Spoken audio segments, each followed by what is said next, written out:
यह नारा आदिवासी समाज में गूंजता है। हाथ खड़ा करके बताइए कि कितने लोग इस सभा में बैठे हैं जो जानते हैं कि इस नारे को किस महामानव ने बनाया था। शायद कोई नहीं जानता। इस नारे को जन्म दिया था भारत के दूसरे नंबर के सबसे अधिक पढ़े लिखे शिक्षित विद्वान विचारक, अखिल भारतीय आदिवासी विकास परिषद के संस्थापक अध्यक्ष माननीय कार्तिक उरांव साहब ने।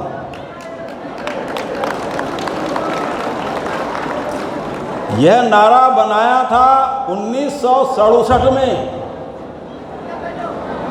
1967 में यह नारा बना, एक तीर एक कमान, सब आदिवासी एक समान।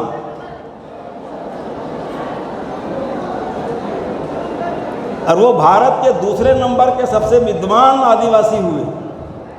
तो पहले नंबर के कौन थे? कार्तिक उरांव साहब भारत के सबसे अधिक शिक्षित विद्वान विचारक, लेखक, वक्ता के रूप में जाने जाते थे। वो दूसरे नंबर के सबसे विद्वान आदिवासी नेता थे। तो पहले नंबर के कौन थे?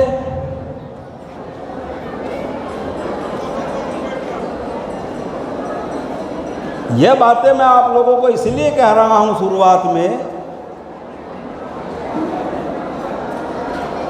कि अभी यहां जितने सज्जन वन अधिकार नियम, पेशा, ग्राम सभा, तमाम अधिकारों की बात कर रहे थे कि हमारे ये अधिकार है जो सरकार से हमें नहीं मिल रहे हैं।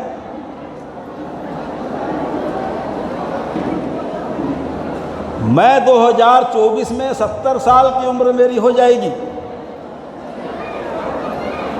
और मैं 1980 से ये कहानी सुन रहा हूँ। 1980 से ये समस्याएं सुन रहा हूँ जो आज आप 2023 में जिस समस्याओं को पढ़ रहे हैं। तो कितने साल हो गए बताइए? यहाँ तो सारे पढ़े लिखे लोग बैठे हैं। 1980 में जो बातें आप आज 2023 में मांग पत्र पढ़ रहे हैं, यह मांग पत्र 1980 में पढ़ा जाता था। तो कितने साल हो गए इस मांग पत्र को पढ़ते पढ़ते? 46 साल, 40। तो आज का युवा ये क्यों नहीं सोचता कि 40 साल 50 साल से हम एक ही गाना क्यों गा रहे हैं? हमारा कैसेट क्यों नहीं बदलता?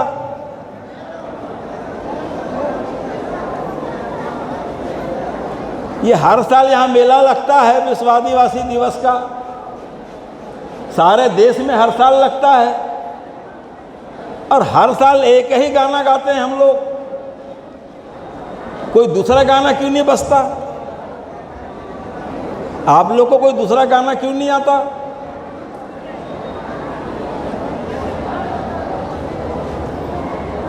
ये पहली बार हुआ है कि आप लोगों ने अभी नाचा कूदा नहीं है।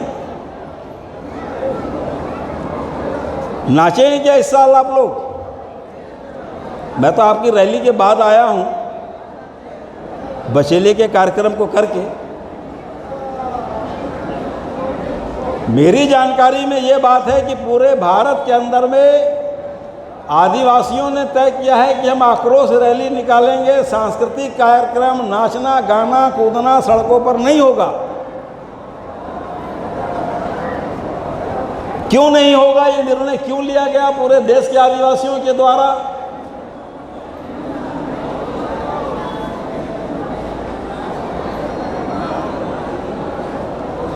ये निर्णय क्यों लिया गया आप लोगों की जानकारी में है कि इस साल पूरे आदिवासी समाज के द्वारा सांस्कृतिक कार्यक्रम नहीं किए जाएंगे।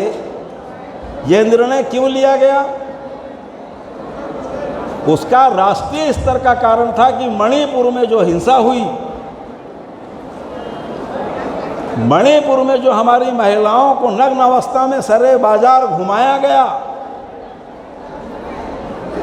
उसके विरोध स्वरूप आज पूरे भारत में विश्व आदिवासी दिवस में आक्रोश रैली निकाल करके सभाएं आयोजित की जा रही है। देश के अनगिनत आदिवासी क्षेत्रों में आज जो है प्रधानमंत्री नरेंद्र मोदी और अमित शाह गृह मंत्री का और मणिपुर के मुख्यमंत्री का पुतला दहन हुआ है सैकड़ों जगह में।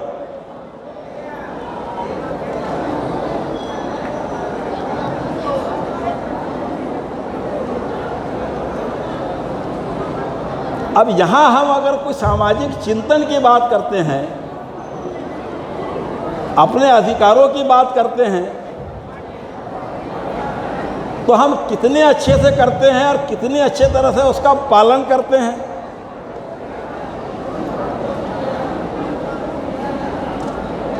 जो मांग आज से 45 साल पहले जल जंगल जमीन की, इस लड़ाई को समाज के माध्यम से सरकार तक रखा जाता था, वही मांग, वही बिंदु हम आज भी रख रहे हैं। तो ये हमारे चिंतन का सवाल है कि सरकार के चिंतन का सवाल है, ये हमें सोचना चाहिए। हर साल ये सभा होती है, लाखों रुपए इस प्रकार के आयोजन में खर्च किए जाते हैं, हजारों हमारे समाज की माताएं, बहनें, बच्चे दूर दूर से इस कार्यक्रम में आते हैं।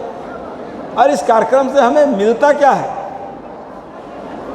इस आयोजन से हमें हासिल क्या होता है।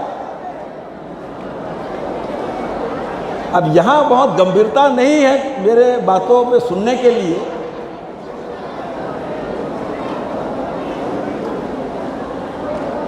मैं समाज के समस्त मुखियाओं से पूछता हूँ कि ऐसे आयोजनों से इस देश के आदिवासियों को, इस छत्तीसगढ़ के तमाम जिलों को क्या मिला? कुछ मिला?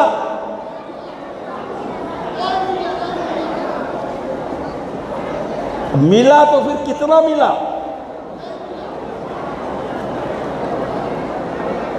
और जब कुछ नहीं मिलता तो ऐसे आयोजन करने का क्या औचित्य है जहां पर लाखों रुपए समाज के द्वारा चंदा करके खर्च किए जाते हैं। तो क्या हम सिर्फ नाचने कूदने के लिए, हंसी ठिठोला करने के लिए लाखों रुपए खर्च करते हैं? आप जो 4 से 6 घंटे इस कार्यक्रम में बैठ करके कोई बातों को सुन रहे हैं, तो आप ये खर्च क्यों कर रहे हैं? क्यों यहाँ बैठे हैं 4 से 6 घंटे तक?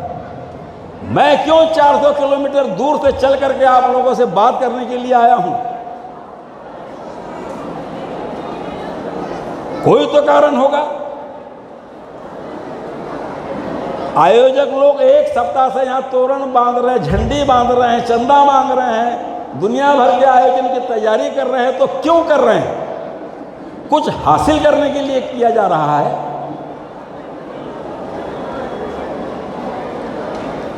ये चिंतन जब तक आपके समाज के अंदर पैदा नहीं होगा, तो ये आयोजन आप लोगों ने पहली बार नहीं किया है। सालों से ये आयोजन चल रहे हैं। तो क्या बदला? क्या तस्वीर बदली दंतेवाड़ा की? क्या तस्वीर बदली इस बस्तर की? ये चिंतन आपका है, मेरा है, हमारे पूरे समाज का। तो हम यहाँ चिंतन करने आते हैं, नाश्ता करने आते हैं, केला खाने आते हैं, नाचने आते हैं, क्या करने आते हैं? अरे जो समाज एक दिन शांति से बैठ करके चिंतन नहीं कर सकता, उसका हश्र बस्तर की तरह, मणिपुर की तरह, महाकौशल की तरह, आसाम की तरह होता है। क्यों मणिपुर जल रहा है? क्यों बस्तर जला? बस्तर भी तो जला, बस्तर में आग नहीं लगी, बस्तर में भाइयों ने भाइयों की गर्दन नहीं काटी,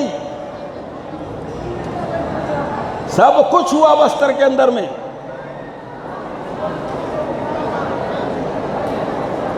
और हम बड़े शांति से साल में एक बार उत्सव मनाते हैं, नाचते कूदते हैं और घर चले जाते हैं।